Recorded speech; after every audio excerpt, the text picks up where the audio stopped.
Merci à vous d'être avec nous sur TV5 Monde. C'est le moment de votre grand angle.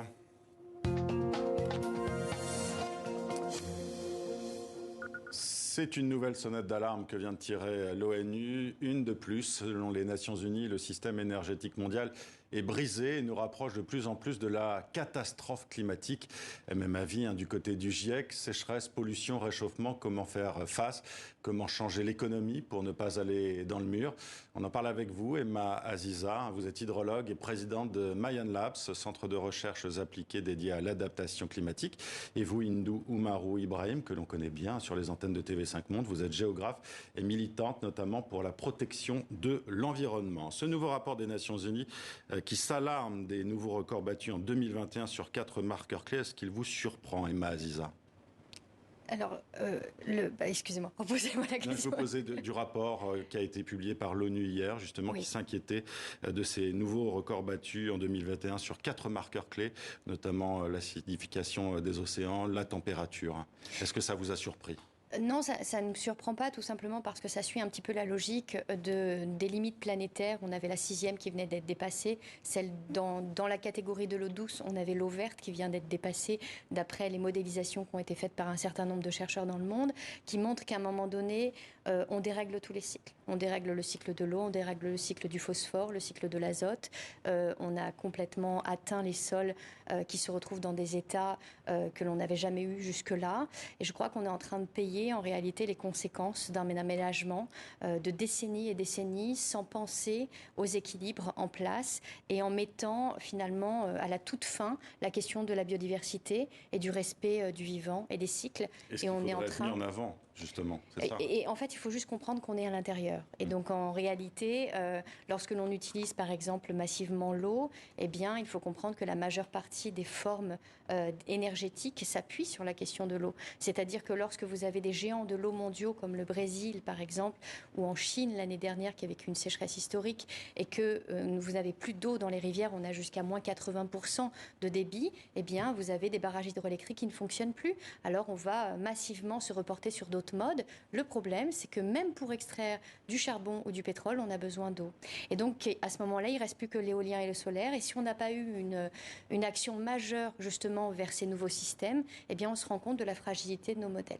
Et puis ça va beaucoup plus loin parce qu'il y a la question de nos terres, on a la question du blé, du prix du blé, qui révèle en réalité nos fragilités dans la manière dont on a traité aussi nos terres. Donc vous voyez que derrière l'eau se cache la question de l'alimentation et de l'énergie. Oui, tout à fait, avec peut-être une crise alimentaire mondiale à venir. Hindou Oumarou Ibrahim, vous avez aussi l'impression qu'on est dans ce train à grande vitesse et qu'on va de plus en plus dans le mur, ou en tout cas dérailler? Je viens d'arriver ce matin du Tchad. Donc du terrain où j'ai travaillé avec ma communauté et où ce que les GIEC dit ou bien les rapports de l'ONU dit, c'est la réalité. Donc peut-être ils se rendent compte que c'est la catastrophe maintenant, mais c'est la catastrophe sur le terrain. Et je viens de rentrer il y a une semaine de la COP de la catastrophe aussi en France quand on voit la sécheresse actuellement. Ah ben oui, et la COP de la désertification, je viens de rentrer. Alors du coup, on a tellement perdu du temps. 30 ans de négociations dans les COP, 50 ans de Stockholm, parce qu'on va aller à Stockholm bientôt la semaine prochaine. Alors, sur les terrains, on voit les sécheresses, on voit la désertification qui avance au Tchad de 4 km par an. Donc, imaginez, en 100 ans, peut-être la désertification va avancer jusqu'au millier de ma capitale qui est N'Djamena. Hindou Oumarou Ibrahim, vous participez actuellement à un sommet qui s'appelle Change Now à Paris, qui regroupe des citoyens, des chefs d'entreprise, des élus, des investisseurs pour trouver des solutions pour ralentir le réchauffement climatique. Mais honnêtement, je vais vous poser cette question, à quoi sert ce genre de sommet? On a envie de dire un de plus, est-ce que c'est vraiment utile? C'est vrai, on peut dire un de plus, mais ce sommet va être particulier par rapport au COP où on a des dirigeants politiques qui viennent et qui parlent, qui ne mettent pas du tout des actions sur le terrain. Mais ces sommets ressemblent un peu à un marché des idées et marché des solutions. C'est pour ça que moi, je viens aussi à ces sommets pour leur présenter les savoirs traditionnels de ma communauté et d'autres communautés autochtones dans le monde qui essayent de faire des actions chez eux, qui n'attendent pas seulement de parler. Mais est-ce que vous avez l'impression d'être plus entendu aujourd'hui? Moi, je me rappelle vous avoir rencontré à Paris durant la COP. Est-ce que vous avez l'impression que depuis 7 ans, on vous entend de plus en plus ou pas? Alors, de la COP de Paris jusqu'à maintenant, je vais dire oui, ils nous ont entendus parce que nous sommes, par exemple, dans la Convention climat, les représentants des peuples autochtones sont 7 et puis les représentants des États sont 7. Il n'y a pas la division, il y a l'égalité dans cette instance de prise de décision. Et à la COP de Glasgow, on a vu aussi, on a demandé, on ne veut pas de paroles, on veut des actions. Et là, les États ont décidé, ainsi que les secteurs privés d'ailleurs, qui ont donné 1,7 milliard pour les solutions des peuples autochtones. Mais reste que, est-ce que c'est des promesses ou on va voir les cash d'ici la COP 27 qui arrive dans 6 mois? Emma Aziza, est-ce qu'il ne faut pas des cadres beaucoup plus contraignants? Parce que je le rappelle, l'accord de Paris, il n'est pas contraignant encore une fois. Écoutez, moi ce que je vois, c'est qu'en tous les cas, on a parlé pendant 30 ans de politique d'atténuation des gaz à effet de serre. Et le résultat, c'est qu'on n'a quasiment obtenu aucun de ces objectifs que l'on s'était fixés. Non, on les dépasse même, c'est ça qui est voire pire. même, c'est ce que j'allais dire, voire même finalement, dans la plupart des cas, on les dépasse. C'est-à-dire qu'en réalité, ça va servir à rien. Le parent pauvre des politiques climatiques mondiales, c'était l'adaptation. Et je crois que comme on arrive devant le mur, eh bien là, on n'a plus le choix de s'adapter. Le problème, c'est que s'adapter, ça met énormément de temps. Parce qu'il faut adapter le bâti, il faut adapter les tissus économiques, il va aussi falloir adapter les métiers de demain. Et il faut surtout en priorité, adapter nos sols et nos terres. Ça veut dire faire une révolution agricole. Est-ce qu'aujourd'hui, on est capable d'avoir des cerveaux beaucoup plus agiles et de se dire que le maïs, ce n'est plus possible? De se dire qu'on exploitait massivement du maïs il y a à peu près une douzaine d'années au Chili et qu'aujourd'hui, on a des restrictions massives pour la population parce que ce sont des solutions qui ne sont pas soutenables, qui ne maintiennent pas l'eau dans les sols et qui, ne respectant pas finalement cet équilibre, font qu'on plonge vers une désertification. Et la France, qui est un pays aujourd'hui tempéré, parce qu'on a plus de 500 milliards de mètres cubes qui tombent du ciel, eh bien, on voit très bien qu'on est confronté non seulement directement, mais encore plus mal adapté parce qu'on n'est absolument pas prêt. Je pense que, juste pour dire sur ces points, c'est la mondialisation qui nous a conduit dans tout ça. Parce que si on a la crise de blé, on a aussi les maïs qui ne marchent pas, alors ça veut dire qu'on veut recopier les mêmes solutions partout. Exactement. Or, les écosystèmes sont différents.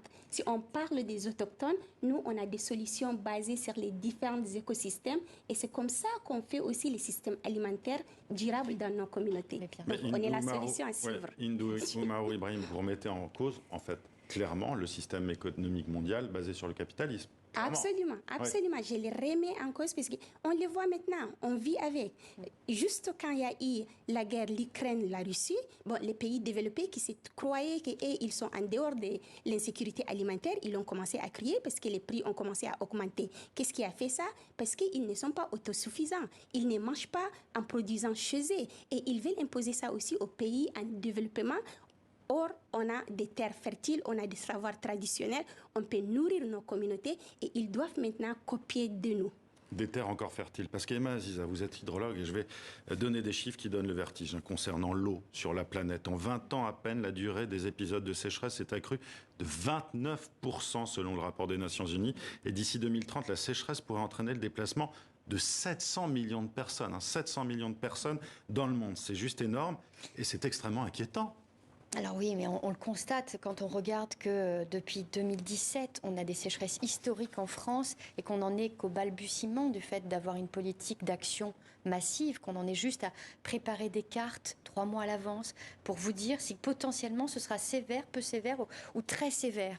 Avec quoi on va pouvoir agir dedans? Il n'y a aucun matériau qui nous permet d'agir. Il faut comprendre que même les géants de l'eau, comme le Canada, aujourd'hui, irrigue ses terres, aujourd'hui vit des canicules meurtrières et vit des sécheresses des dômes historiques. De chaleur, mais dernier. Le Canada, c'est quand même le pays de l'eau par essence même. Donc on se rend compte qu'on doit absolument modifier l'intégralité du système parce qu'il nous conduit à notre perte et donc ça nous amène en réalité à nous recentrer sur nous et à chercher ces solutions locales parce qu'on est capable de nous nourrir en local à condition qu'on ne nous impose pas la manière dont on a géré ces monocultures gigantesques qui nous ont aridifié nos sols et qui sont en train de nous détruire derrière. Mais avec la guerre en Ukraine justement, on a entendu beaucoup de politiques, notamment aux grands responsables économiques dire bon bah écoutez les énergies renouvelables, on va peut-être mettre mettre un peu le haut là-dessus. Oui, je sais. Et puis, on va repartir sur justement des investissements plus traditionnels dans l'énergie, dans aussi l'agriculture. Quand vous entendez ça, est-ce que ça vous fait pas bondir? Je crois qu'on est dans une sorte de système immuable. C'est-à-dire que les gens sont comme figés. Ils voient les choses. Comme vous parlez des 700 millions de personnes à déplacer. Il y a ces 700 millions de personnes qui vont se Eh déplacer. bien, je ne suis même pas sûre qu'ils se déplaceront. Parce que quand je regarde ce qui se passe à l'échelle mondiale, j'ai plutôt l'impression que les gens subissent. Quand on regarde le dôme de chaleur à Lytton qui a détruit la ville en l'espace de 3 heures, 90% détruit par des feux incontrôlables.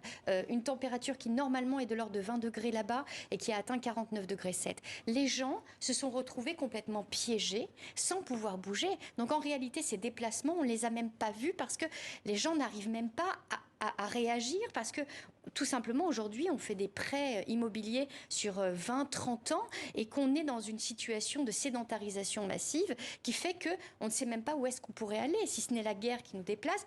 Aujourd'hui les gens subissent. Sauf qu'à plus de 50 degrés, l'être humain il ne peut pas survivre. Eh bien, alors c'est ce qui s'est passé chez nous, oui. Parce que c'est plus de 50 degrés.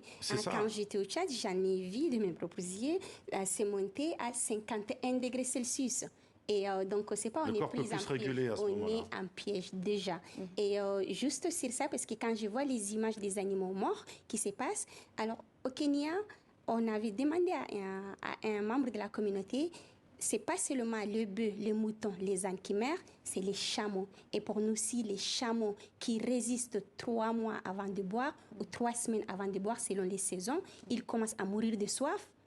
Les humains, on n'a pas de chance. Vous évoquez la Corne de l'Afrique. Actuellement, la sécheresse menace de famine 20 millions de personnes. Au Kenya, en Somalie, en Éthiopie, c'est un manque d'eau qui ravage, vous l'avez dit, les cultures et le bétail. Et au final, vous l'avez dit, ce sont les êtres humains qui sont en danger. J'aimerais aller, puisqu'on arrive déjà au terme de ce débat, vers quand même des propositions, des actions. Antonio Guterres, le secrétaire général des Nations Unies, dit qu'on peut relancer la transition vers les énergies renouvelables avant qu'il ne soit trop tard. Vous y croyez ?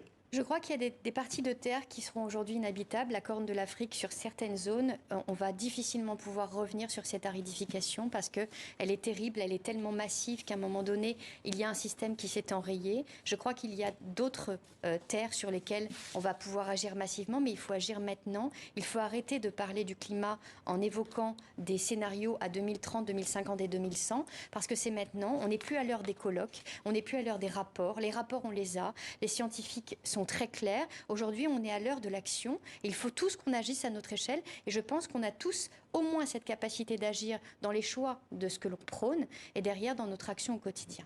Moi, je crois parce qu'il y a les communautés qui ont des solutions. Les femmes, c'est elles qui transforment la terre qui n'est pas fertile en une terre nourricière parce qu'elles ont leur savoir traditionnel. Les jeunes, maintenant, ils veulent s'engager parce qu'ils voient que migrer, ça ne donne pas de solution parce que la prochaine terre d'une prochaine ville aussi ne donne pas les solutions. Ils veulent investir. Ce qui nous manque, c'est d'avoir confiance en ces femmes et hommes qui ne sont pas allés à l'école, mais qui sont des doctorants en transformation et protection des natures et investir dans leurs activités. Donc nous, on en a déjà ces solutions. Mais est-ce que l'Occident qui nous a causé tout ça est prêt de nous faire confiance, sortir de ces papiers, des rapports ou des Excel dont on n'est pas dans les mêmes systèmes et juste croire qu'on peut faire les solutions et on les fera. Eh bien, on espère qu'ils vous auront entendu sur TV5 Monde aujourd'hui. Merci Hindou Marou Ibrahim. Merci Emma Aziza d'être